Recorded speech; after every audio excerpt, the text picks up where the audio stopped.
My daughter's kind of going crazy at the moment. She's one, and she's already got the She's oh god, she's carrying on stank, man. Listen, put it this way, yeah.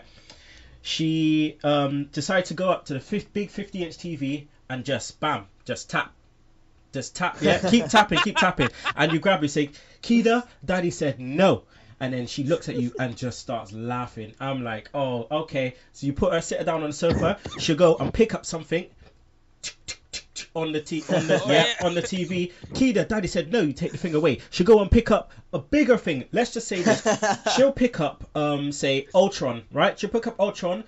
You take that away. She'll pick up Hulk. End of story.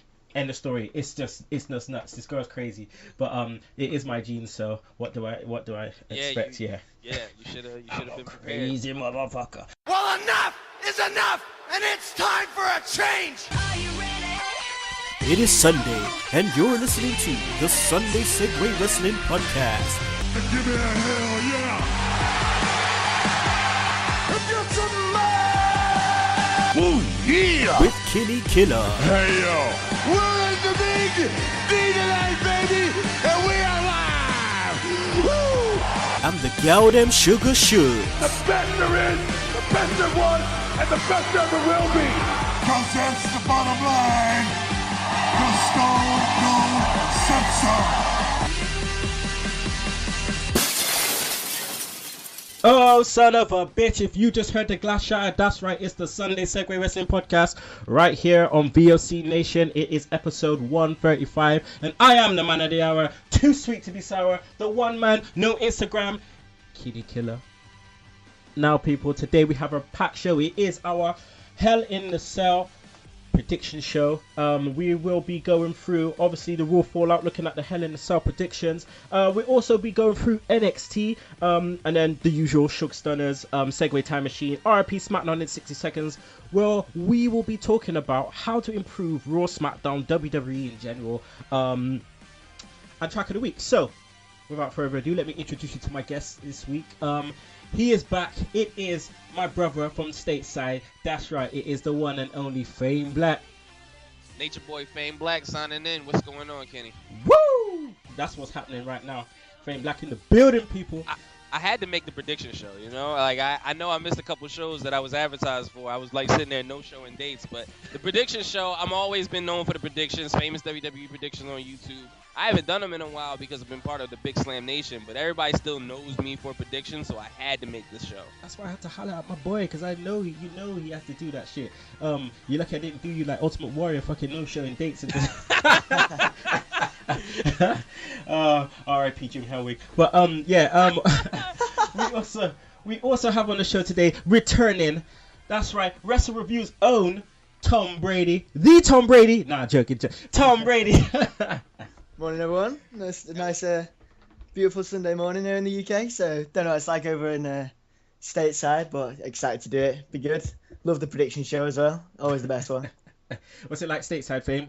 It's rainy right now. Rainy. Oh. You know, I'm gonna tell you guys, I'm really disappointed. I'm supposed to go on vacation later tonight. I was supposed to leave for my flight to Mexico, and I don't know if you guys heard, they got hit by a huge hurricane, and like my vacation is totally fucked. I mean, it's not as devastating as what's happening to those people, but I was just like, I was looking forward to this all year, and it was like the day before, they're like, oh, by the way, the resort is totally fucking trash. You'll never, there's no reason for you to come here.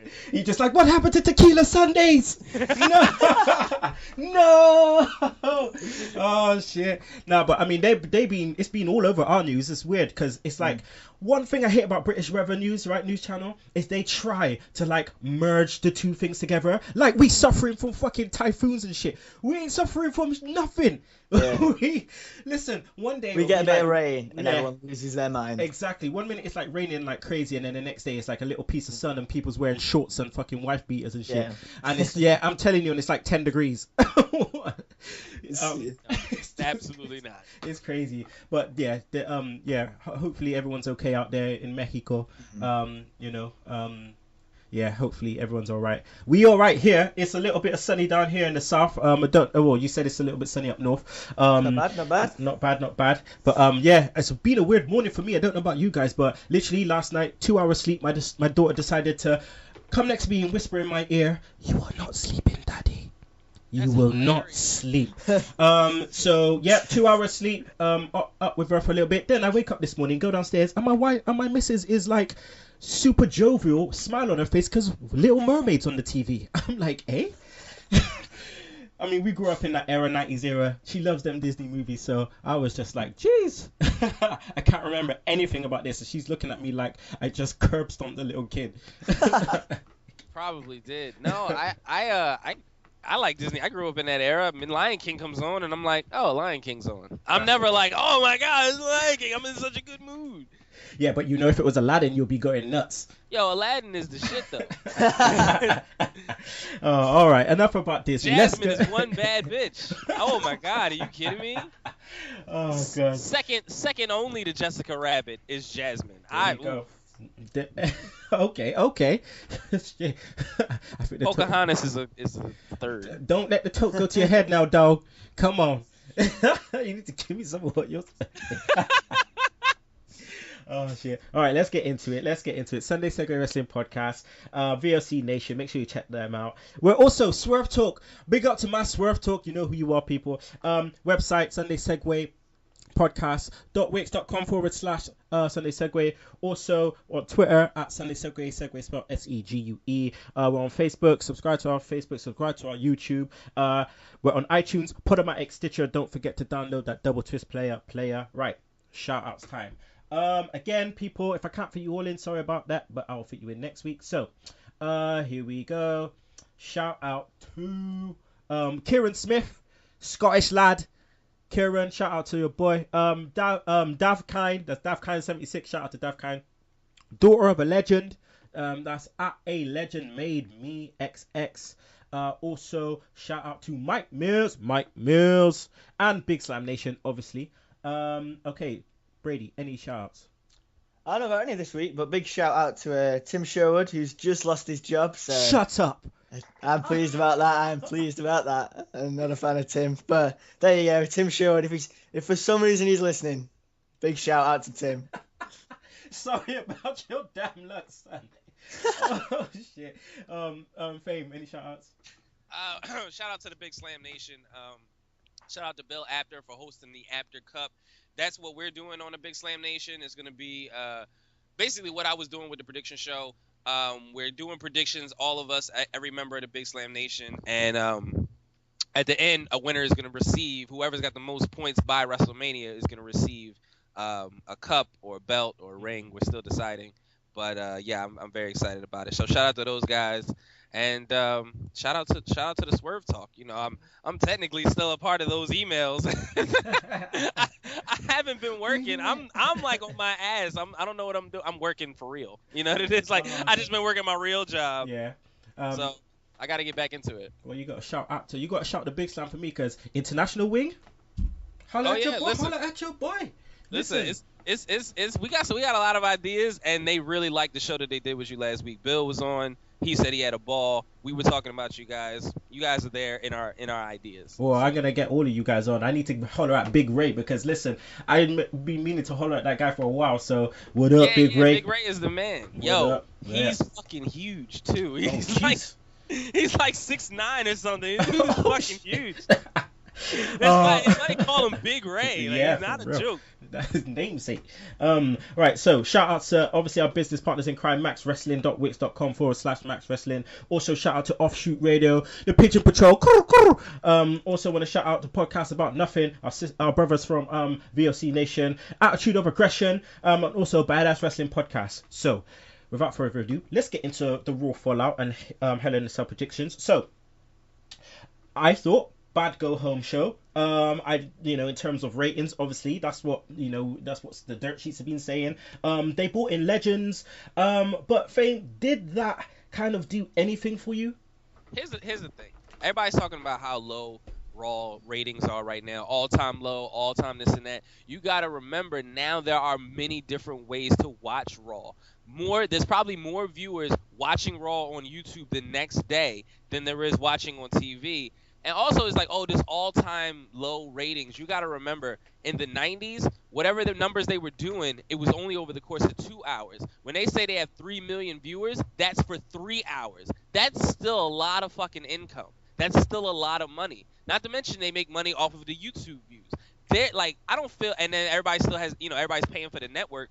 It's a lot going on as far as how to watch Raw, and so just USA live, that's not even the best way to do it anymore. So their ratings dropping is whatever. They still have to plan a good show so that you will want to watch it on YouTube or on the WWE Network or however else you watch it on your phone or whatever. So they still have to have a good show, and I was entertained. Shawn Michaels was there, Ric Flair was there, The Undertaker was there, Stone Cold was there. It was like 90s night. I was waiting for The Rock and Triple H to show up. I was waiting for Mick Foley to show up. Like I'm gonna lose my shit. I'm in a whole nostalgia area. Like it's great. So Yeah. I was satisfied. Okay, well, I mean, I don't know about you, Tom, but I don't know. I did like it in bits, but it just smelt of desperation in terms of let's put a legend on every hour. But at the same time, they were up against a lot. They had the Canadian elections. They also had obviously football, and then we had the Star Wars trailer as well in between that. So yeah, they were up against a lot. But yeah, what was your thoughts on the fact that obviously for a go home show, I mean, I didn't feel like it was good enough. I don't think it felt very go home. I think that's the emphasis on that. They brought in these legends, which is fine, and I love seeing Shawn Michaels and I love seeing Stone Cold. Like the pops were great, and people love to see that, but you've got to use them right. You can't have Shawn Michaels mug off Seth Rollins because it makes him look weak, and you can't have Stone Cold come out for 2 minutes and then introduce the Undertaker and see him gone for the rest of the night.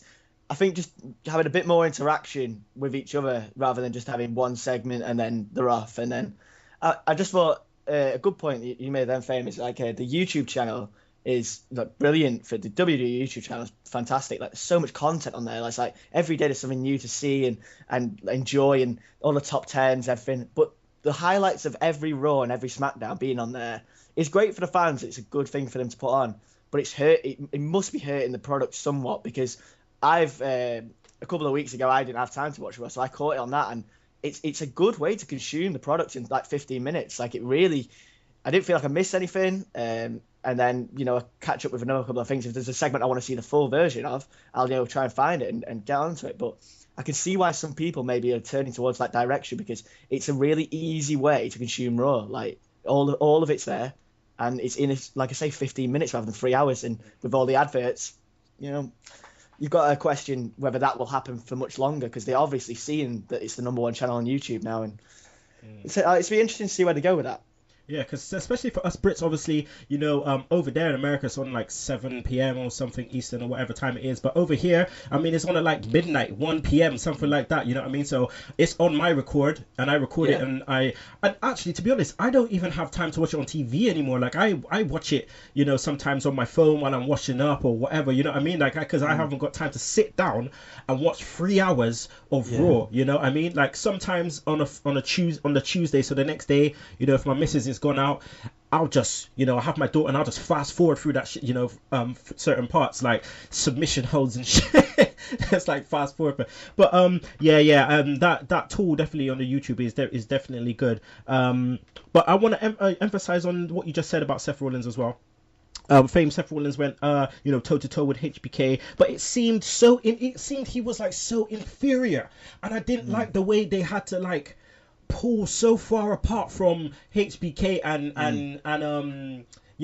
Seth, and especially what HBK was saying, like the 2.0 emphasis kind of thing. I did like that, but it just felt like they were just like beating a school kid, like like he was getting handed to. Like it was a bit. I felt maybe it was a little bit much. I don't know what your thoughts were, Fame. Okay, all right. Let me just take a poll. Seth Rollins is a great wrestler, yes? Yes. 100%. 100%. All right, so I'm not I know this. Everybody knows this. He was PWI's number one, right? Mm-hmm. Okay. Everybody knows that he's like the best wrestler in the world right now. But at the same, that's why I don't mind all this. they're making him look weak stuff.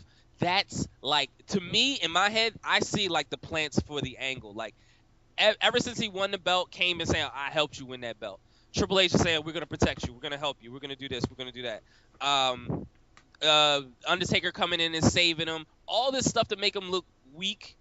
It's just plans to be like, I'm not, because his ego is out of control. He's like, I can do it. I'm the best. Like, I'm the man. So when he goes against Triple H with all that aggression of, you kept me down, everybody made me look weak, Shawn Michaels made me look weak, Sting made me look weak, Sting tried to take me on to prove that I'm not half the man you are. When he finally takes on Triple H, man, all that is just, when they make that video package and they replay all that stuff they did to make Seth Rollins look weak right now, it's going to be like, oh shit. That was built, and that's why he's so fucking angry, and that's why he's a face right now, because he's good, because all he's doing, he's gonna start winning clean, because that's the fucking man is Seth Rollins.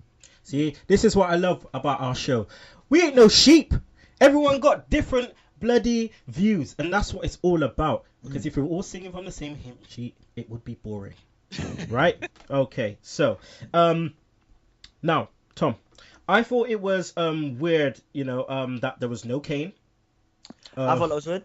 Yeah, I mean, he's meant to be going up against, against the number one contender for the main title. For the title, and he wasn't there. Okay, they come up and then they said, that Kane was suspended, but Demon Kane wasn't. I just expected to see Kane. Did you share the same thoughts, sir?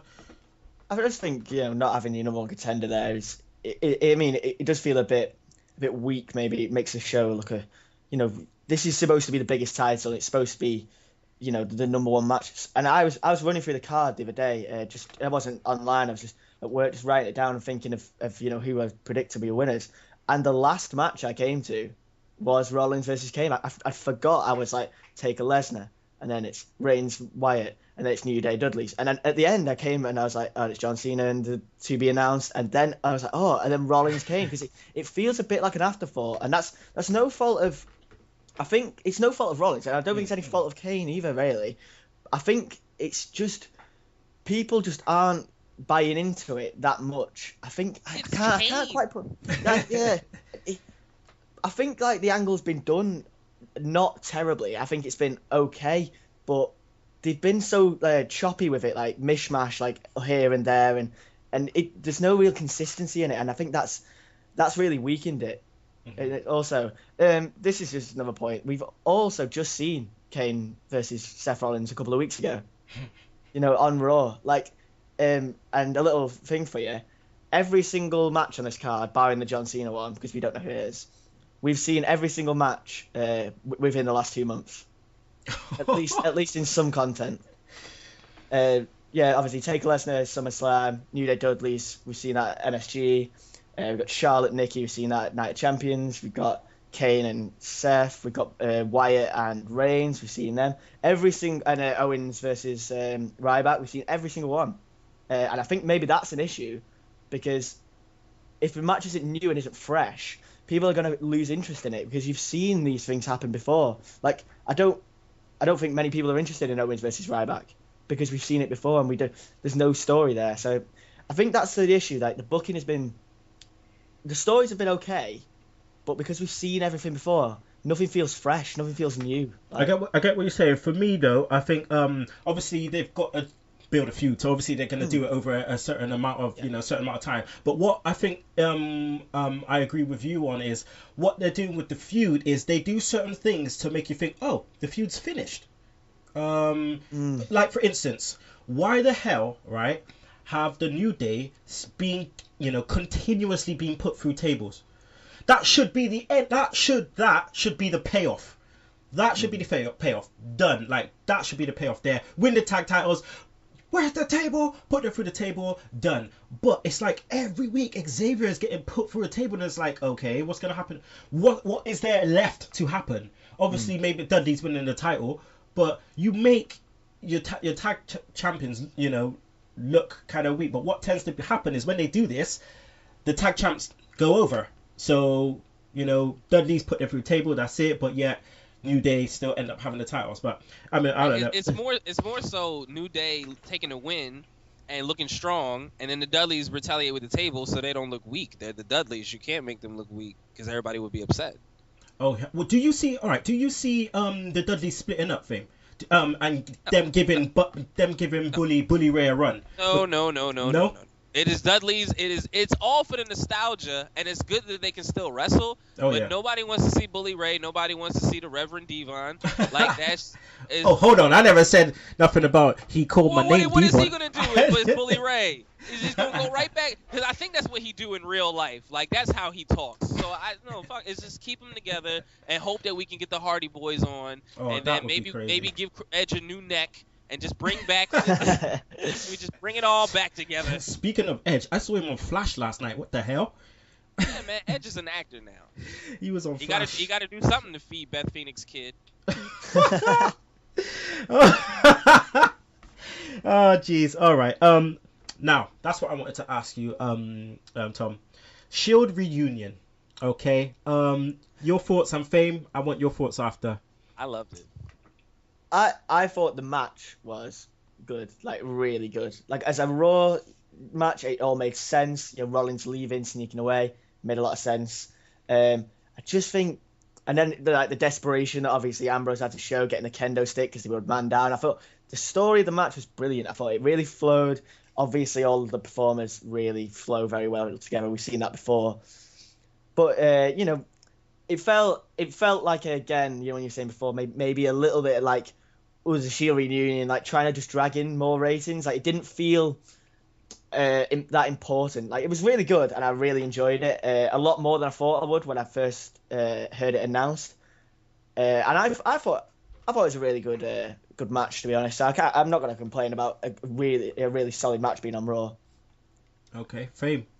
I really can't remember the last time that they announced something, and I was like, oh, I guess I'm watching the whole thing. and that is exactly what happened. They was like, when he said, why don't you get old? Because Shawn Michaels was the one. Shawn Michaels was always the one. He said, why don't you get old, your champ, your boy, why don't you get him in there? And it's like, no, you don't understand. He's like, what? I could do it.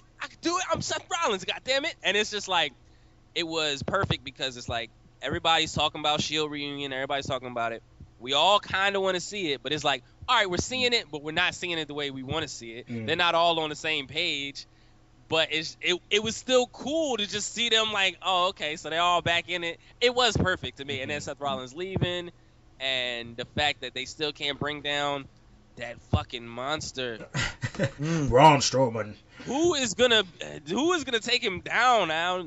That's Rusev face turn right there. Yeah, right there. When the announcement first happened, when the HBK was just digging, he did in the schoolyard kid, like, oh, you can't be him. I'll go on, prove it to me. When he did that, I thought, all right, this is funny. But this is the part I love about Seth, when he's like, I can do it. I'm the champ. I'm Seth Rollins. I love that, and he brings that same thing and that same ethos into his pay-per-view matches. I love that. And at first I was a bit like, ooh, they're kind of throwing this away. But as this went in, I thought, you know what, this is so good. And the way they're piecing it up together, and the concept of it is the fact that two baby faces and a heel, that just blew my mind. So it's just making you think, okay, how are they gonna coexist? How is this gonna happen? And that is what became, made it more and more and more intriguing. And the way that Seth dusted out, I love that shit. That was so well. Heel really well. shit, heel 101. And leave your teammates. I was thinking, like, yo, is there going to be a moment where they're all on the same page? Like, are they going to do some classic Shield shit? Start, like, fist pump in the middle, like, everyone... Right, just real, like, just this, like, I was, listen, my imagination be running wild. I'm like, yo, what if they win? What if they, like, then it'd be undeniable that they have chemistry, even though they hate each other. Just be setting up the turns later on. You just see Ambrose and Reigns, like, fist pumping together, and Seth's like, I don't know. And then they look at him like, you're not part of this. Like, they just look at it, Like when DX first come back together, like when HBK and Triple H first come back together, like. Anywho, all right, quick, midway, Seth versus Kane. Who's taking it down, Tom?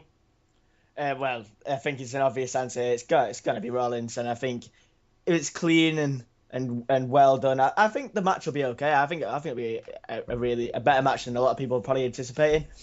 Kane's still can still obviously go, and Seth Rollins is the best wrestler in the company, so I think that'd be great. I think I'll really enjoy it. Okay, Fame. Same. I don't think. Why? Who will be the? Yeah, let's put the belt on Kane. No, it's not gonna happen. Let Sheamus cash in. He's on the pre-show. I'm not. He is on the pre. Plenty of time to rest. I don't know if I'm ready for that yet, though. But I ain't ready for that. Here's the thing. Here's the thing. I don't like to see cash-ins on pay-per-views. I like to see cash-ins on Raw. I want to see a cash-in on SmackDown. But I don't want to. It's not the same thing. But Seth Rollins to win. Yeah. Just on the cash-in, I do as well. I think this sort of pairing with Barrett as well. I think that can add something. Like if they keep that going and it does turn into an actual pairing, I think that could really add something to the cash-in sort of value. You could have obviously Rollins face turn if it takes it off him, but with Barrett and Sheamus together, I think there's a lot more things you can do, a lot more things to play with there, and Barrett, I think a lot of people will agree I'm a really big fan of Barrett. I think he's often held back quite a lot, and Sheamus, people don't really like him, but. Yeah, but like getting told not to do the bad news because it's getting too over, and I feel bad for him in that because people love the bad news. Like it was so over, but getting told to stop it, I feel like sometimes I think he's been a bit held down, and then obviously injuries. He gets fucked over in storylines like Nexus. We don't even have to speak on it. Oh yeah, that's not. But that one. It's just like when he was set up to. I think like the rumor was he was set up to win Money in the Bank, and he injured his arm. Yeah. And then when he came back, he was supposed to win something else, like a #1 contender or something like that, and he got injured again. So it's just like, dude, we're handing this shit to you. Stay well. Yeah, you can't. That's a fucked thing to say, but you can't put a main title, I suppose, on someone who I wouldn't say injury prone, but has had 2 serious injuries in the past couple of years. I mean, that's logical sense. It's like you couldn't put it on. I know it's like people won't like to hear it, but you can't put the main title on Daniel Bryan right now if he should come back because the worry of his injury again. Like, forever. Yeah, I don't know. It's just we can hope. I like him and all, but I don't see I don't see it again personally. Yeah. Yo, listen, but before we move on from that match though, I just want to point out that Daniel Bryan's first opponent was Kane. Kane tries for the title a lot because Daniel Bryan took on Kane for the title, and it was Demon Kane. It's a whole thing. It's just like I guess it's a rite of passage. Everybody you got to go through Kane if you're gonna beat it. Like I don't know what the fuck it is. Seriously, it's like fucking Dungeons and Dragons. You got to go for the demon first. Right. It's weird. I mean, I love the bit where Kane doesn't know that he's Kane. Yeah. Yeah. I do find that massively entertaining. I don't know because when he loses, he's not the DOO anymore. So yeah. I forgot about that. I guess that opens up a spot for somebody else to be in power. I don't know who. Corey Graves is like, let it be me. I see him on Twitter. I don't want to see Corey Graves in there. Now Corey Graves is doing a good job on commentary at the moment, man. Yeah, I like Corey Graves. All right, let's move on from that. All right, Bray versus Reigns. Who's taking that down, Fame? Bray. Okay. Tom? Ambrose. I'm going. Ooh. I'm calling. I think I'm going to go. Tonight. Oh shit. Okay. I think I'm going to go. I'm going to go Reigns, but I think Bray. I think would be the best smarter choice. It's so hard. That's hard. Too much to call this. It's hard. I think this will be the best match on the card. I've got really high hopes for this one. What they did on Raw the other week, I loved it. As you'd know, I was really big fan of that. And I think these two just letting loose and just beating the crap out of each other will be so good. I really think. I hope this feud, because it's in the cell, and this should be the final match of the feud. And I have a feeling it might go to Survivor Series, but who knows with that yet? But I think this will be an absolute top match. I really have high hopes for this one. I mean, they got hopes for Reigns and all, but I mean, what did they do about Bray? They're trying to make him into this guy, and the thing is as well is you can't make him into this guy if he just never wins the big one. It's weird. You would never put a title on this guy just because he probably doesn't need it. You know what I mean? Because it's Bray Wyatt. You know what I mean? Similar thing to what people have said about Taker, why he hasn't won it so long because the gimmick don't really need the title and so on and so on. But he loses all the big, like most of the big, profile pay-per-view matches, and I know, will it hurt Reigns by losing? because regardless, No, he's gonna be their number one regardless at some point in time. So I don't think it would, make that much of a difference. So I is think Bray Wyatt. Bray Wyatt's gonna be like, he's not gonna Yeah. like Reigns is not gonna run forever. He's gonna have to share it. He can't carry it, so he's gonna have to share it. Bray Wyatt is gonna be number one at some point. I think it's fine whether he wins or loses because he has magic powers. Let's turn the lights on and off. Let's not forget what happened at the last cell. Yeah. All right. Summoned a little light demon. Oh right. shit! Took out Ambrose. The little hologram. Yeah. Oh shit! Yeah. And the new Star Wars is coming out, so it all aligns nicely. So. Okay. No Orton or Harper. That was a bit weird. I think I've heard this. I think Harper had some family issues or something. Had to travel home, and it will be back for the pay per view apparently. But it'd be there. But who knows? Like if it was reported he was back on for a taping later in the week or something. So how they bring back Eric Rowan with like no fanfare? Oh, dude, I didn't even notice until they were like, "It's Eric Rowan." I was like, "Wait, what?" It was the way Cole did it. It's like, do you see who that is? And everyone's like, no, we don't see who that is. It's like, who's that? They got sheep masks on. I'm looking for a beard. It's all blurry on the screen. I don't know. They're all interchangeable. Yeah. It's like that Smash Buddies fucking toy. Like they just break them and they just put them all back together differently. Like it was like when Christian came back and that time and Cole went, "It's Christian." It was just like it was so flat. It was like, is that Eric Rowan? Yes, it is. It is. Like, no one's excited. That's no the one promo. wants to see him there. Like it's just All you needed was 2 seconds for Bray and Strowman to come out by themselves.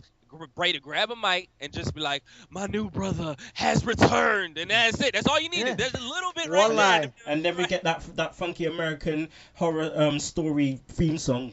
Oh yeah. That's my jam. I like to get high. Yeah. No, oh man. So what about Ambrose then? Because obviously he's not actually on the card. So what are we thinking? Is he gonna have a night off? Oh, maybe he's answering the U.S. challenge. Maybe. But more likely to me, they're gonna have a backstage segment where Reigns goes, "No matter what happens out there, you stay back here. I gotta handle my biz." And he's like, "I got you, man." And Dean Ambrose is turning tonight, son, because it's gonna look like it's a brawl. It's gonna look like all the Wyatt family members gonna be in there beating up on Reigns and be like, "Is Dean Ambrose gonna get out here?" And Dean Ambrose gonna come out here and be like, "Oh, it's just 2 against 4. This is never gonna." And then, bang. Bash of the Beach 96. Ambrose, no! Ambrose, no! And then JBL be like, "Oh, if you can't beat him, join him, Michael." You know. Yeah. And then people are throwing shit in the ring. Everyone's just like, yeah. This is Titty Nation. I got my girl in the back. Oh god. All right. So Ambrose, United States title. Finally joined. That would be great. Wyatt. A turn and to win the United States title. Now that would be sick. That would be sick. Because then Cena's got something to come back for. He's got something to war back for. Right. So makes sense. Right. Ryback loses to the champ. Fair enough. As you do. The first time Seth Rollins has won on Raw since the beginning of August. Owens powerbomb sexual chocolate. Well done. That was awesome. The height on that was great. I thought that match as well. I thought when it came on, no right to be a good match. Mm-hmm. Really fun. Really enjoyed it. And did you hear Mark Henry saying like, "I've been a bully for 19 years," and he like throws him across the ring? That was awesome. He's still got a place, Mark Henry. Like people, give him some stick now because he's obviously not as good as he was. But the height on that powerbomb was awesome. It was really good. Really put. That is not Owens related. That's really Mark Henry leaping into the air. Yeah. You know what I mean? So you gotta imagine like this like almost 400-pound guy just like launching himself because it was high. Yeah, for real. I never see Mark Henry get that high before. Yeah. But this guy, it looks like he's going to be retiring. I feel like WWE could have done so much more with him. I was so happy when he won the title. No one saw that coming against Randy Orton. I was marking out like a little schoolboy bitch. Like I was going in. And then with the whole retirement thing, I got a lot left in the tank. Awesome. That's the best promo in years. They should have ran with that shit from there. Oh my, could you imagine? Just bam. Hall of Pain on Bloody Cena. Done. But no, they didn't go with that. And I'm gonna miss Mark Henry. Because he just rejuvenated his career with the Hall of Pain at such a good time where we needed it. At such a good time. He carried SmackDown for some time with that, and it was awesome. Like every week. That was a good year for Mark Henry, but to the point, it's like they could have put the belt on him, but I think if you follow the storyline, that was Money in the Bank. I think he was injured like a pay-per-view later. He tore his groin. So it's just like, I mean, and it sucks because it's not his fault, and he's just up there, and he's a big guy, doing a lot of athletic things, so it's just bound to happen. But I wish he, I wish he had the man. I was there. It was Philadelphia Money in the Bank. I wish he had. And what's crazier still is just earlier in the month when they were here, when SmackDown was here, I didn't go, but I was going to a training for my job, and I was getting yelled at by my district manager for basically being an asshole. And I'm in the training building, and who walks out the elevator but Mark Henry? And I'm like, holy shit, that's Mark Henry. And like he's walking, and I want to stop him, but remember I'm getting yelled at by my boss, and he's like, "You're not focused in this. You're not." I'm like, "Oh shit, it's Mark Henry." So he's right. He's absolutely right. Oh. And the moral of the story is, if you see Mark Henry, don't turn and look. Pay attention to what you're doing, people. And then he like saw me looking at him, and he was like, "Who is that guy?" I was like, "It's Mark Henry." And Mark Henry was like, "Sup?" And then I was like, "That's fucking awesome." And he, like, I didn't get an autograph or nothing because I was still getting yelled at. But you would take a Hall of Pain just to see Mark Henry. Listen, it was like when I saw Ric Flair and I was like, Rick, put my hand out, and he just did the, and I was like, oh shit, I just got blanked by Flair. It's the best thing in the world. Oh shit. All right. So Owens versus Ryback. Fame, who takes that down? Owens. I would like Ryback. Here's the thing: people be like, "Oh, Bray Wyatt doesn't win any pay-per-view matches." He did beat Ryback earlier this year. Just no one gave a shit. Yeah. Tom. Yeah, Owens. Can't see it going any other way, really. Okay. Now, the Divas seem to have gone cold. I feel like it's lost. No, they just made invented a pay-per-view. Relax. No, man, they did on NXT. It's not the same thing, dude. Come on. It's not the same thing because I'm sure it's owned by the same guy. Yes, it is. But you know what I mean. It's two different. It's two. I see it as two different entities at the moment. Until Triple H, yeah. But takes over. Yeah. But no, listen. It's not that it's going dead. It's like you have to follow it. It's like, okay, they're talking about it on Monday Night Raw. Sasha Banks and Bayley just made a minute of pay-per-view. It was awesome. NXT, WWE Network, check it out. Because they want you to go back. They want you to watch it because they want it to pick up steam. Like, people think that the Divas Revolution won't be real until all the girls are wrestlers again because they want to get rid of people like the Bellas. I like the Bellas. Yeah, the Bellas got their place. They need to be there too, especially Nikki because she's improved so much. Nikki so much. Yeah, so much. But I suppose what I mean is it's not gone to shit. That's not what I'm saying. I'm just saying it's just gone a bit cold. I'm not quite sure why. I just think the focusing. They need to break up the whole trifecta kind of free team kind of thing. I feel like you're right, but they're working on it. Like right now, they're creating a tension between Sasha Banks being the best member of Team Bad and Naomi, who's supposed to be the leader. But Paige is like they don't even know what they're doing with Paige. She doesn't even know whether she's coming or going. There's no identity from her whatsoever. Like nothing. Sorry, Tom. Like the word on the head there. Identity is the issue I'm having a bit at the minute because. But like you say, Paige, what's her like identity? The pushing her and then pulling her back and pushing and pulling her back. Like you don't really get where she's standing. And the same with Team Bad. Like they played face obviously against Alicia Fox and Nikki Bella this week. They need to move in a straight direction to give these people identity. Like people want to love Sasha Banks, like undoubtedly, and people want to love Paige because she cuts a great promo. I think personally, she cuts one of the best like women's promos that there is. Like she's really, really, really good. Well, obviously she's in the biggest business in wrestling, but people want to love these women. Like they want to see them wrestle well because we've seen it. Like you just said, them Fame. Like they want people to go and look at Bayley and look at Sasha Banks and go, that was awesome. Give me more women's matches. Like they look at Asuka. amazing. Man. She's Oof. brilliant. Oh, She God. is awesome. Like, we'll get to her. Don't you she worry about is that. God. top class. Like, amazing. Fuck And, the wrestling, son. She's sexy. I would fuck the shit out of her. Listen, y'all gonna learn something about me. She seemed like the type like she would like bite me or hit me, and I'm into that. So yeah. And now the world knows. Now the world knows. Hey, listen, fuck it. Ask her if you're listening. Asuka, if you're listening, baby, I'm in Philly. Hit me up. I will come to Florida. I'll do whatever you want. I suck your My toes, god! bro. I'm with it. I gotta get my AJ gloves. She's the phenomenal one. AJ used to be my number one. Now. Oh jeez. Ugh. All right. Okay. Charlotte versus Nikki. Who takes that down, Tom? Charlotte. Yeah. Stick the title on her still. Fame.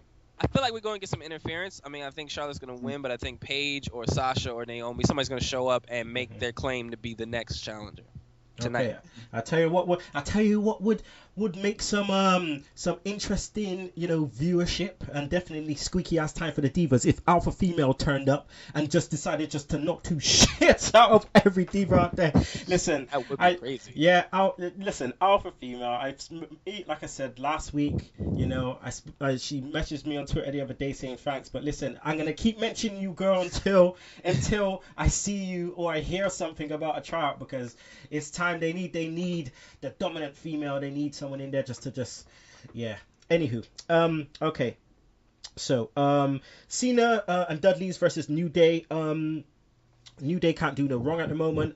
They're doing Nothing they do is wrong. Like So some good. funny ass stuff. Texas is booty.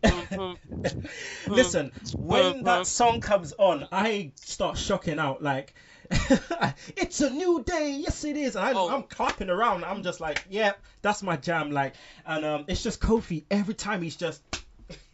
Every time he comes in With the skip claps. Yeah, I love it. And yeah, it's just great.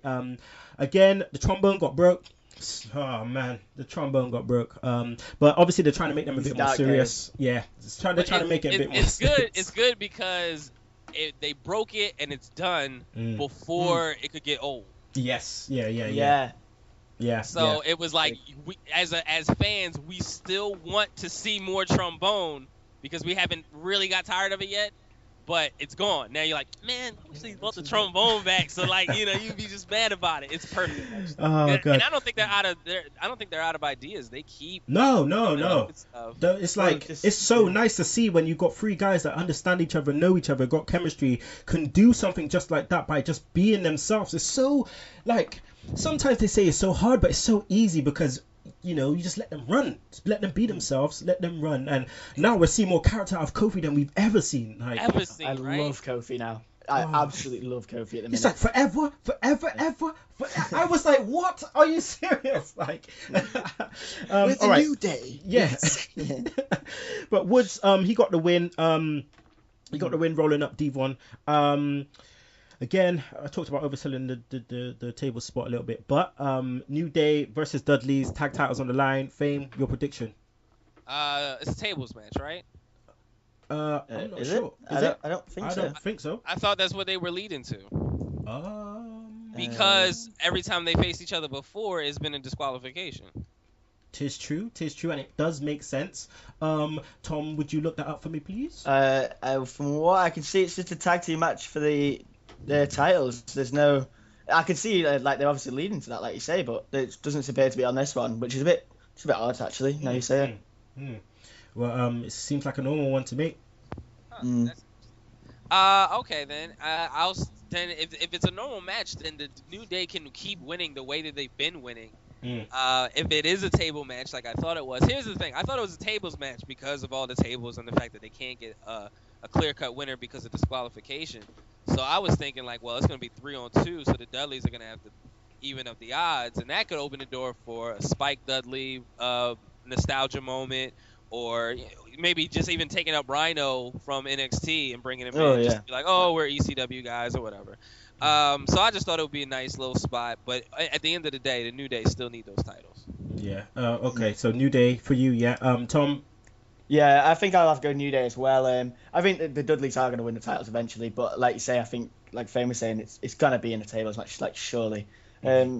Yeah, I think I'm gonna have to go New Day on that one. I was thinking the other day, it's weird, like, I know obviously contracts and things like that, but this time last year the tag team division was so dead, and if Dudley's were back last year, it would have been the perfect time for him. But because New Day is so good this year, it's been kind of rough for him, to be honest, because they're competing with the best act on television. It's so it's strange to think that the most successful tag team ever essentially can't put them over because this team is the best team that's been around in years. Like it's crazy. It is crazy for real. All right, so Cena. Okay, gonna be off. He is gonna be off until the new year. So obviously he's gonna drop the title. Makes sense. So who is the mystery opponent? Tom. Okay. Well, firstly, I've been changing this all week. I've been thinking, is it gonna be Ziggler? Is it gonna be this, that, and the other? And then when these matches have been announced, I'm like, I think now it's pointing towards Dean Ambrose, and I think Dean Ambrose, if he's to give him a clean win, John Cena, Dean Ambrose can carry this through. And if he wins the US title first, and then he gets a massive pop, and then maybe, like you say, turns heel on Reigns, you get the best of both worlds. Because the crowd are loving it. Like when Owens debuted in NXT, and we got him to beat him CJ Parker, and everyone was going wild, loving it, and then he turned later in the night, and we all flipped out. That's something they can do. They could easily do. And I think Ambrose is the right person to do it because he's, he needs to be on the show, really. I don't know if it would feel like that though, just because if he beats John Cena, that's a face move basically, and if he turned on Reigns, that might also be a face move. Yeah. Depending on the crowd, if it's mostly women and children, then it's a heel move. But if you got a smart crowd, that's a face move. So I don't. Where are they tonight? LA. Yeah, Staples Center. Yeah. Oh, yeah. So it might be a face move then. It's gonna be interesting to see. Finn, what's your thoughts? Who's the opponent? It doesn't matter because Cena's gonna keep the title. See, I was thinking this as well, maybe. I want it to be Ambrose, but yeah, so you think Yeah. Oh, yeah, you think so? Okay. I mean, here's the bit, right? Okay. Cena has single-handed. I don't think it's crazy to say that Cena is probably the greatest U.S. champion. I mean, if he's not the best, he's up there. He has single-handedly elevated that title. Sometimes I think it's more important than the WWE title because it's John Cena. And it, when you think about it now, and it's like, well, why do they keep giving the belt to John Cena? It kind of makes sense now. Like, he did take it to just a new level, maybe because of what his relationship with Vince is, maybe because of all the Make-A-Wish stuff. You don't know exactly why, but the fact of the matter is he's been able to take this belt that Dean Ambrose walked around not defending. Kofi Kingston walked around not defending. The only time that I've been interested in the U.S. title before this was when Zack Ryder won it from Dolph Ziggler. Like, that was like 2011. That's 4 years of me not giving a shit about the U.S. title until John Cena gets it, defending it every week on Raw, all this other stuff. So you say, all right, John Cena can obviously elevate the belt whenever he pleases because of who he is. So if he leaves with the belt, then you just have the big belt and the Intercontinental belt. Now you got to build the Intercontinental back up. So when John Cena comes back with his U.S. title, everything has a place. Everything has already been built up. Everything's already been competed for. This is what everybody's talking about. The U.S. title is going to go away for a while. It's just going to be how it used to be. Tag titles, WWE title, Intercontinental title. Okay, that's an interesting analogy. I like that. I like the way you broke that shit down. That was that was nice. I like that. Who got the Intercontinental title? Kevin Owens. Yes. There you go. Time for him. Perfect man to do that. His time. Okay, very interesting indeed. Right, so the end. Here we go. Now, surprised Taker and Brock didn't throw down. I was definitely. I thought they were gonna do some kind of fisticuffs or something because we are manly. But it's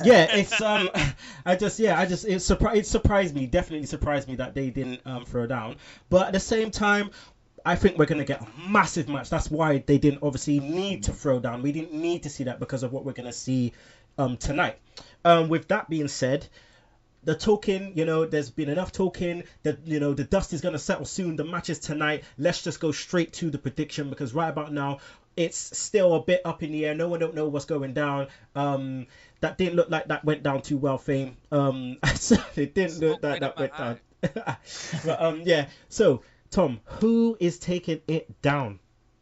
I'm gonna go Lesnar, and I think because I think maybe Taker's Mania feud maybe like written, maybe subtly, maybe obviously tonight. I think I just can't see them not having Lesnar go over. Like it just seems crazy to me considering. But again, it's Taker.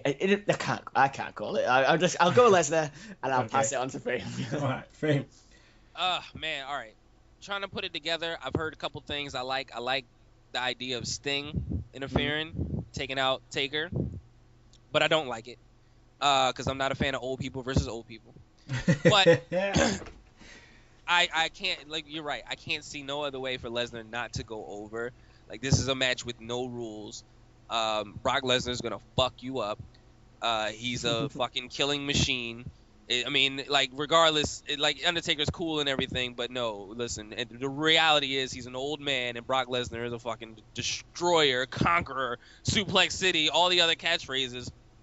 But I don't know what's going to be. I mean, this is the last stop of his Go to Hell tour anyway, so there's no reason for him not to be going out with a bang.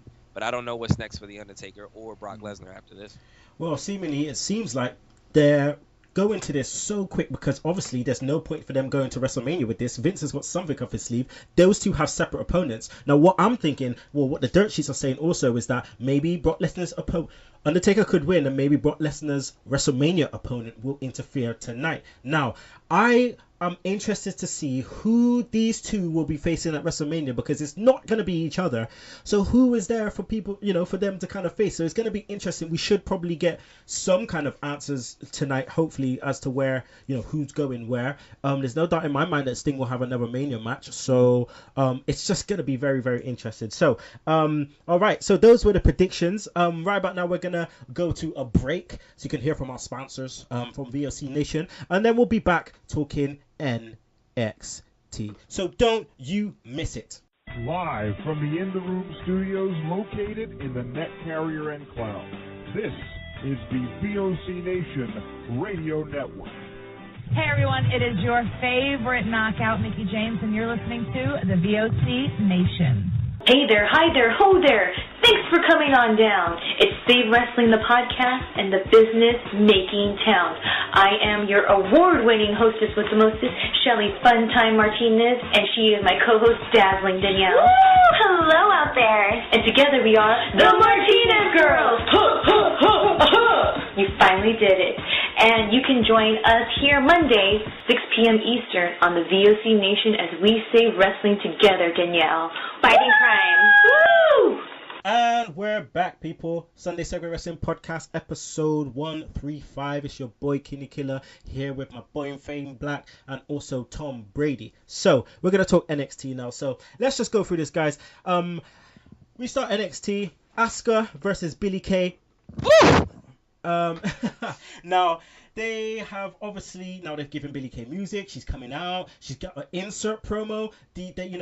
They are definitely starting to preparing to develop, these two, especially Billie and Peyton Royce. Now, it was interesting to Billie to say that she's fought Asuka before. So I was looking forward to seeing how this match went. Fame, what do you think of Billie Kay and her the way she performed in this match? To be honest with you, I was focused on the Asuka. God. No. To be real though, I mean, I feel like she's definitely worth something. Like, I was checking her out when she first signed in, and like I don't doubt the training that goes on. I think that the wrestlers that they're pumping out of NXT right now, I think all of them are like really good. I mean, the trainers that you have down there, the loads of experience.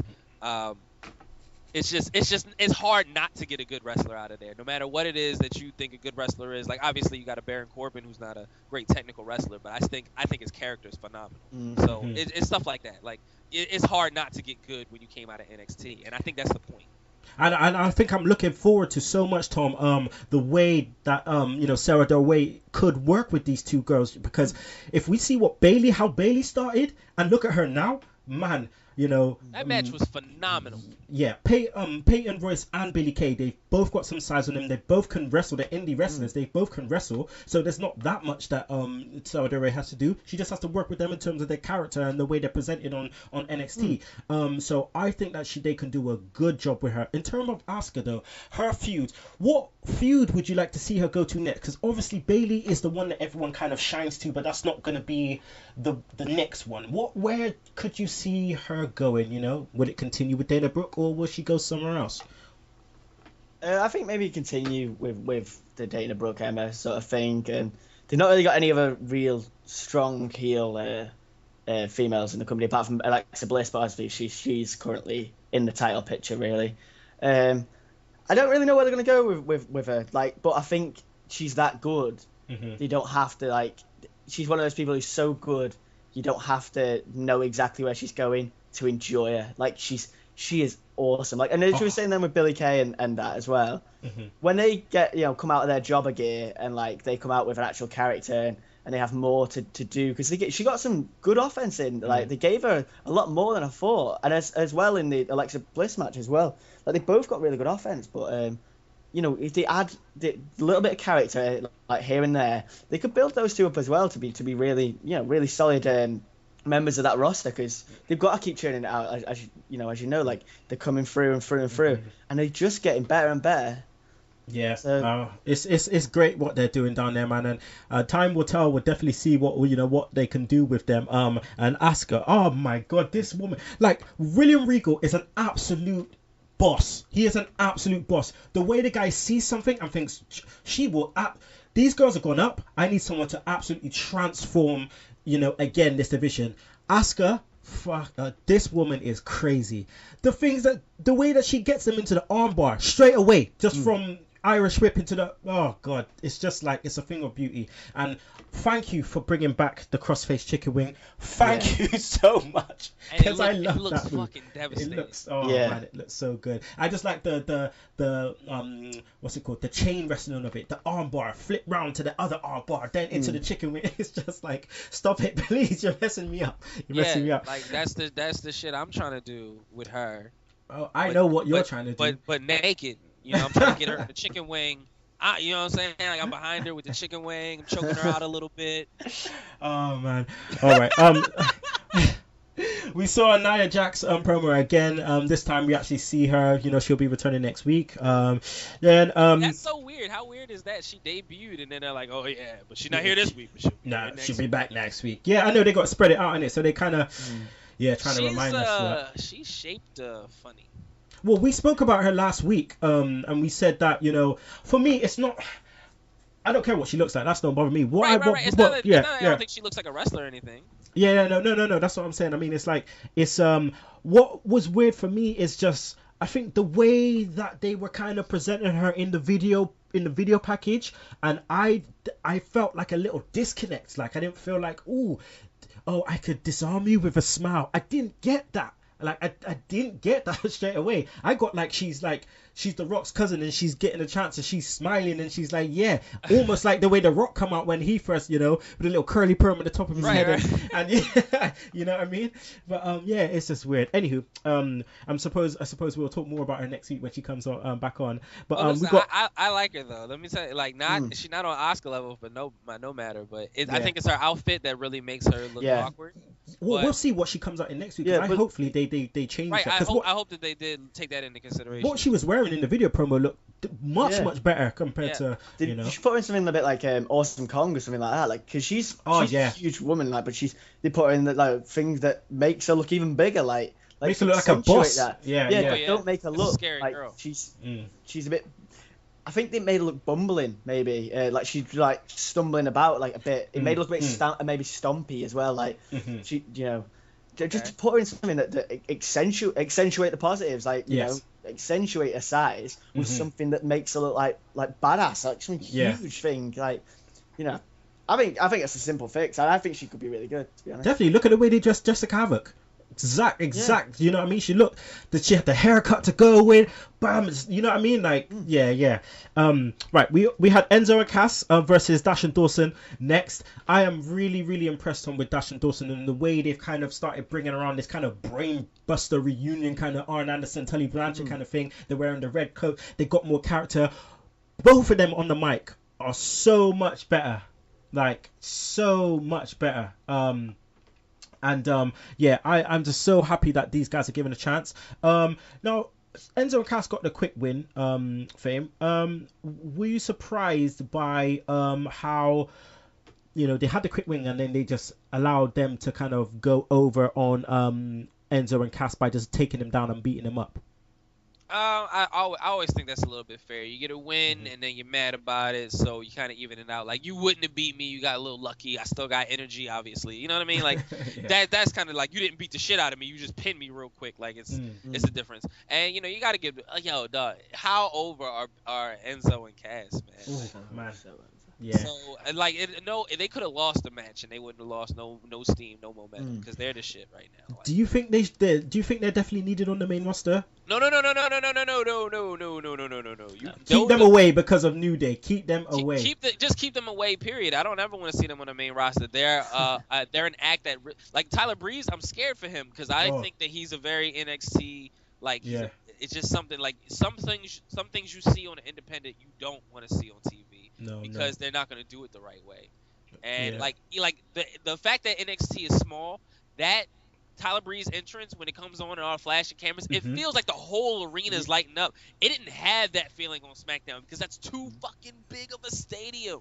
I don't know. It's just, we'll get to Tyler Breeze a bit more at the end of this segment because I want to focus the end of this a lot more on Tyler Breeze and this SmackDown debut. Dash and Dawson, Enzo and Cass, I like these two. And Tom, I think, do you think Dash and Dawson go on to face the Vaudevillains? I think so, and I think maybe even take the title because not by their own faults, I don't think, but the Vaudevillains title run has been overlooked and isn't very interesting at me because we don't see them really. But the thing I love about Dash and Dawson is the little tiny things they do, like when they beat up Big Cass and like Dawson like stepped on him as he walked over and Dash is on the ropes standing on Enzo, and it's just small things like that like just make the character way better because they're very intricate as a character. It's like very Arn Anderson, like you say, exact and to the point, and it was very well done, I thought, like, because Enzo was obviously like basically decapitated, so then they could, go over Big Cass, like, and it didn't make Cass look weak. I really enjoyed it. I love the way they took down Big Cass. It was like hyenas, just taking down a big lion altogether. Just like, let's just take him down. I love that bit. And I think that I love that they took the Mechanics name away from them because I don't like that at all. Dash and Dawson, bam, it just works. It just works. Yeah. Well, it's like an old school wrestling gimmick, isn't it? Really, like that's what they are, and it's an old school wrestling name. Like, you don't need to give them a name, just have their names because they like the D's, like it just fits well. Like everything about them is just suddenly they've gone from being just another tag team to being a really, really great tag team that everyone seems to be really enjoying. Right, let's talk James Storm.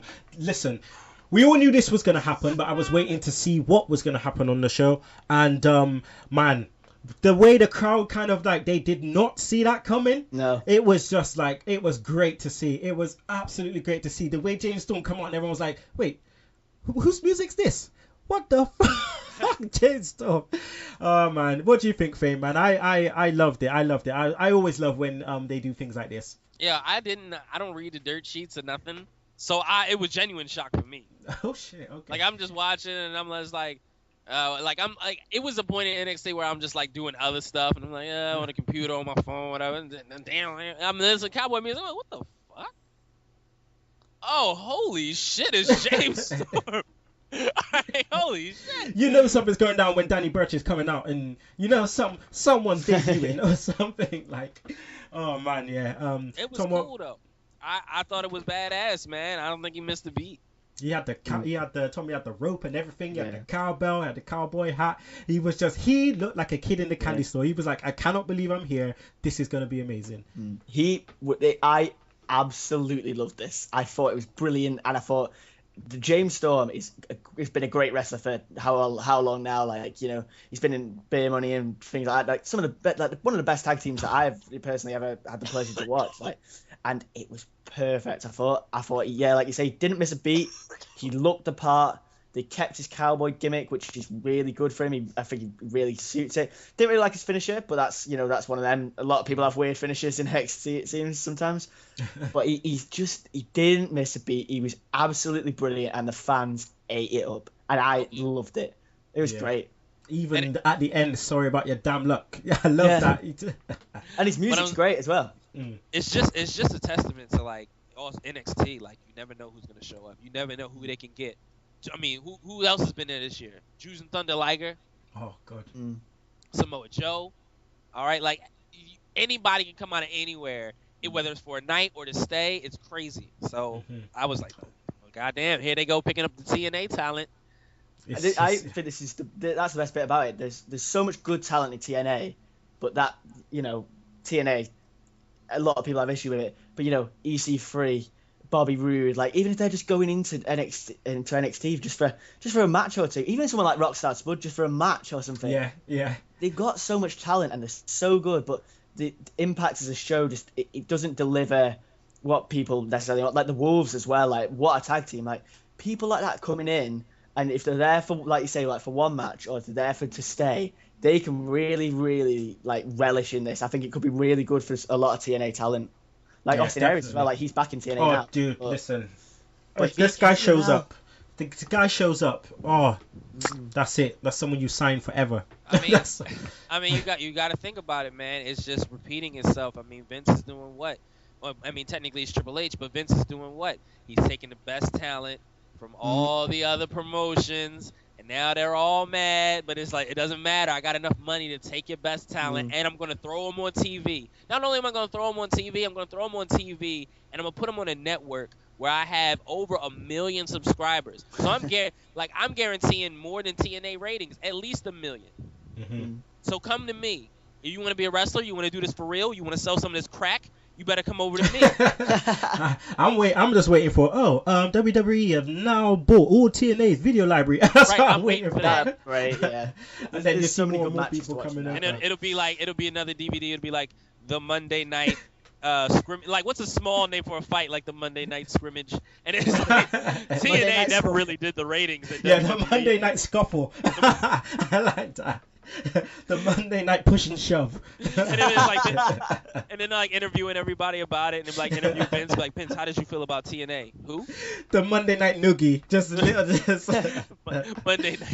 The Monday night mosquito bites. Yeah.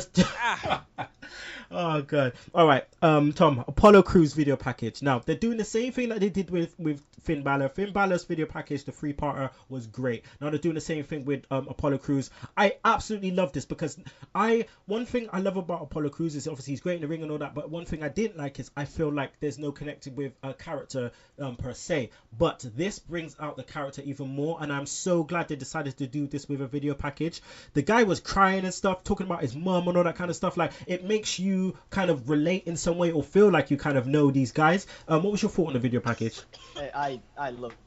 Don't die on me now, Faith. And I mean, doing this is something that NXT are doing really well. Like, when someone's number one contender, maybe just make it a thing. Maybe not like say it's a thing, but just have video packages to add the character, because I now know more about Apollo Crews' character and like what he's like than I do about half the main roster wrestlers. And he took one video package, and I love Apollo Crews. I think he's absolutely the top guy. I think he will be the champion without a doubt, and I think he could be like certainly one of the top 3 like faces of the company in throughout his run. He's that good, I think. But the video package is great. Like, it makes you feel like sympathy for him, and it makes you connect with him, and that's exactly what should happen, because he oozes charisma as it is. He's so charismatic, he's always smiling, and everyone loves him. But now you get the character, and you see the man behind it, and it makes you love him even more. Just like, it's small things like that. A 5-minute video package has made him seem so much more relevant than he already was. Like, it's brilliant. I really enjoyed it. Really smart work by it, Steve. What do you think, Fame? The video package, not just that, but in terms of a lot of people's thoughts, it seems like he could be our champ, man. He could be the first black champion, man. Yeah. But there's a lot of talks going around at the moment. A lot of people thinking that this guy could go all the way. What's your thoughts? I'm one of those people. I do believe he's got a lot of charisma. He's got a lot of ability. It's a little weird that he has the classic black guy look, trunks, and he's bald. Okay. Ezekiel Jackson, Ahmed Johnson. You know what I mean? Like just Bobby Lashley. Like, jeez, wow. And so it's just weird for that. But I don't see it. All right, I completely disagree with you guys on this note that the video package is good, and I learned a lot about him, but I don't like that. Here's the thing. I want to get invested in the character. Because if Apollo Crews turns heel now, it's like, well, dude, your mom. I saw you cry. You can't come to me with this heel shit now. I know who you are. I know who you truly are. Because now you're telling me all about your past and what brought you here and why you are the way you are. Now I know now I'm done with the character. So I don't, it makes it harder to turn heel, and I don't like that. So, I don't think Finn Balor will turn heel. Because he's just so fucking like a happy-go-lucky, smiley guy who just happens to paint himself. Like he's like a Kofi Kingston in a way. Kofi Kingston did just turn heel. So I don't know. I think it's difficult when you know so much. Mm-hmm. I feel okay. I hear you. All right. We talked about Peyton Royce, Alexa Bliss. We finished up with Corbin against Rhino. I was a bit surprised that they went back to here, but then I wasn't because of obviously what happened last week with the number one contenders battle royal. I don't know about you guys, but I feel like Baron Corbin is improving every match now that he's having, and now I understand why there's, everyone was raving about this guy at the Performance Center and why he's like a sponge. He's just soaking up stuff real quick. He can handle the moves really well, especially connecting moves. Gore into an End of Days. What the fuck? Like, you know what I mean? He's got the strength, he's got the height, he's got all of that, and now his character's starting to come out a bit. I love his entrance. I'm a mark for that stuff. Like, I love his entrance. I just want to hear a bit more smack from him. I want to hear a bit more smack, and I want to feel like he's gonna fuck me up. Like I want to feel like if I walked in there and I chat shit to you, I want to feel like he is gonna big boot me in my chops. That's what I feel like, and I don't get that much from him just yet. I get bits and parts, but I just want to. Maybe I'm asking for too much, but I don't know what you guys feel, Tom. I am a big Corbin fan, and I didn't think I would be at the start, and I just can't. Every time he's on now, I am interested. And I thought it was a really good match again. And I think Rhino deserves a lot of credit as well because him coming into NXT was a very smart move, and he's done really well. And he obviously puts everyone over because that's all he's there to do, I guess. But Corbin's been really good. I think it's been good as well because he's obviously not the best talker. Like you say, more smack in the ring could definitely boost it. Like make him seem more of a heel all the time, man. But avoiding him cutting big promos and having video packages instead, I think that's been really smart. I think it's really helped him grow and focus on his in-ring stuff instead. Fame. I like Baron Corbin. I think his character's phenomenal. I do. But I don't think I want him to say anything at all. Mm-hmm. Wait, hold on. You all right?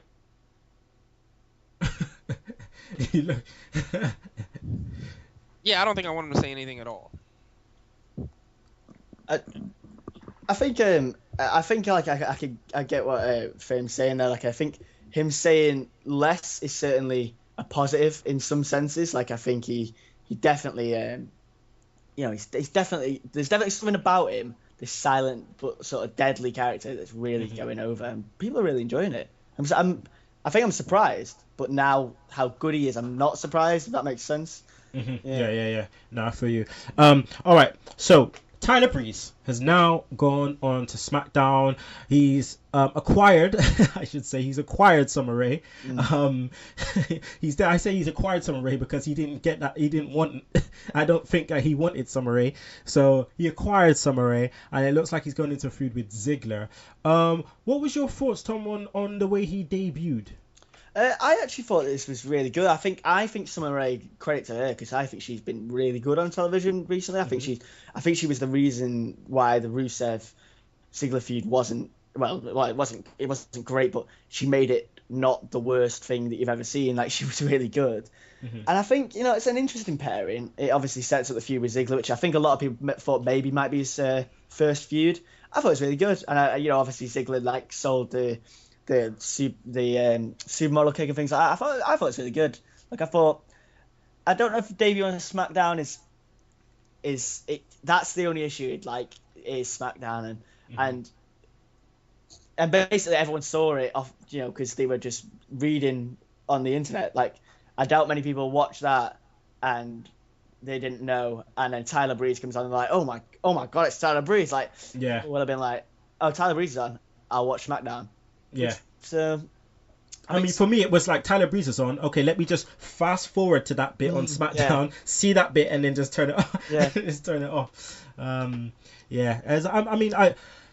glad he's on TV, but I'm a bit afraid now. I feel like the I don't know. Summer Rae, yep, she could be a good for him, but it's just gonna be interested to see what happens, because I thought he should have debuted on Raw. I thought he should have debuted the night after Hell in a Cell. Yeah. And the fans would have just gone ape shit, absolutely ape shit. Obviously, it doesn't look like Tyler Breeze is gonna be the opponent for the US Challenge. But it's cool. But Tyler Breeze, it's a bit scary that he didn't debut on Raw. So yeah, hopefully we see what happens. I mean, it's gonna be obviously. Next Raw is after the tomorrow. Yeah, after tonight's pay-per-view. Tomorrow. So yeah, so it's meant.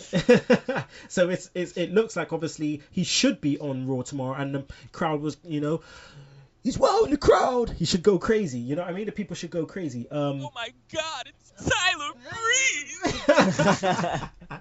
So hopefully let's see that. All right. That's the end of NXT. We're going to go to a quick break again, hear from our sponsors at VOC Nation. But then we'll be back with the final bit, Shook Stunners, Segue Time Machine, and Track of the Week, so don't you miss it. This is Becky Nova, your Candyland princess, and I want everyone to know that I love VOCNation.com. Hey, how's it going? This is Amy Dumas, but you may know me as Lita. You're listening to the VOC Nation.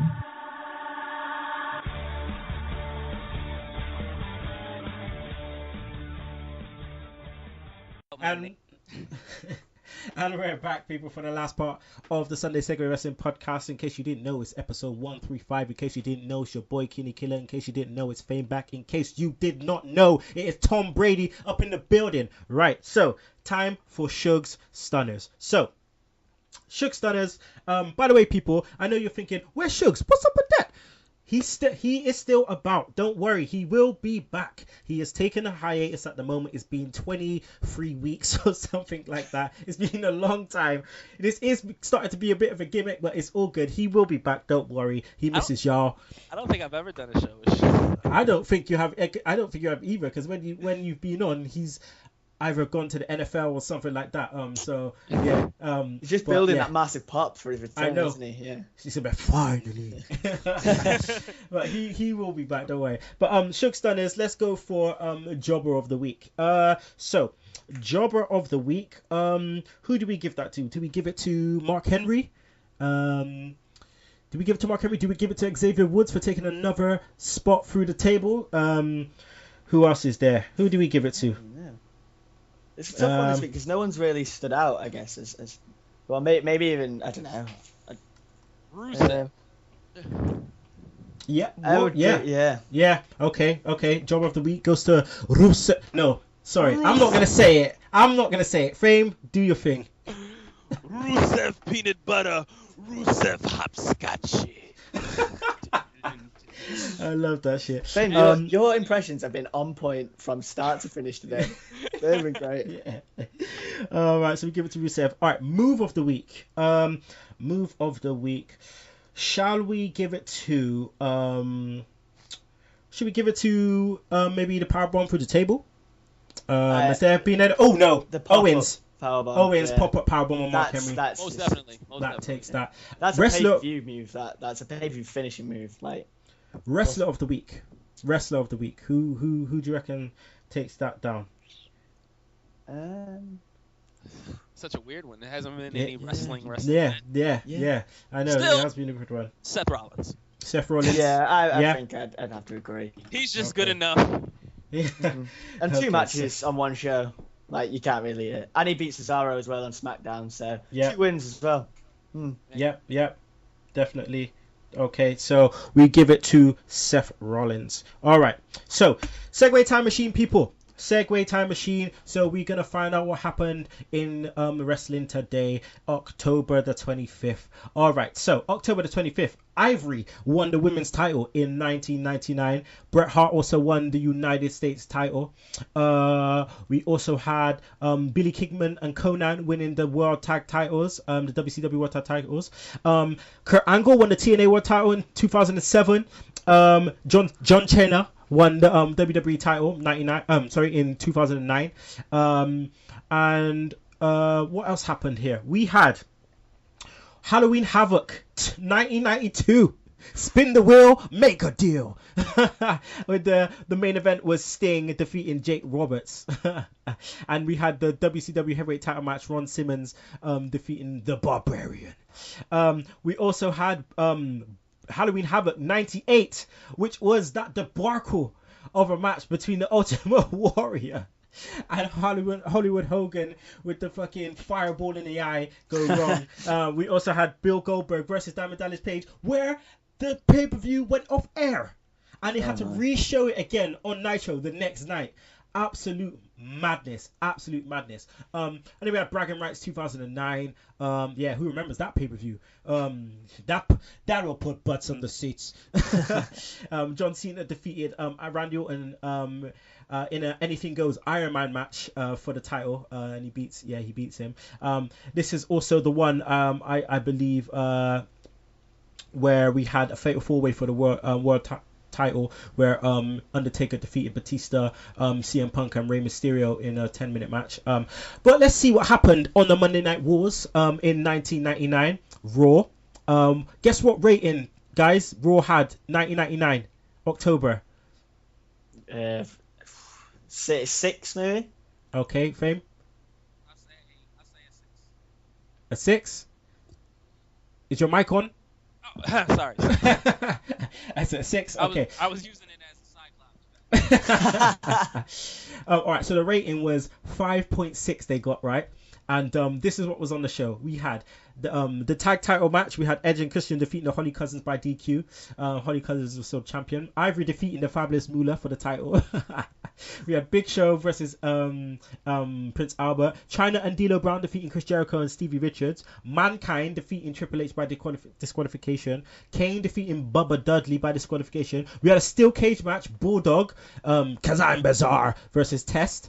And then we had Stone Cold Steve Austin and The Rock defeating the New Age Outlaws by disqualification. So a bunch of DQs, and then Nitro, a 3.5 rating.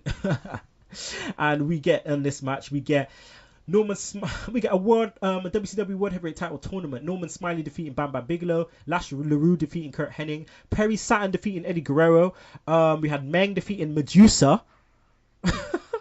We had Lex Luger defeating Rick Steiner. Billy Kidman defeating Conan. Last man standing match, Benoit against Dean Malenko. We had Sting defeating Brian Knobbs. We had the Filthy Animals defeating Harlem Heat for the titles. David Flair and Diamond Dallas Page going to a go to a no contest. And then we had the WCW Heavyweight Title Tournament Round 1, also the United States Heavyweight Title match. Bret Hart defeating Bill Goldberg for the title. So there you have it. All right. So I want to say again, happy birthday to Too Cold Scorpio. Flash Funk. Flash. Da, da, da, da. I love the Flash Funk. Also want to give happy birthday to Perry Saturn, Wings of Saturn. I missed that damn submission move. G's and P's. So there you go. Also, happy birthday to Rosa Mendez. Yeah, stiff as day old bread. Still can't dance for shit. All right. I know, but I never said nothing about the baby.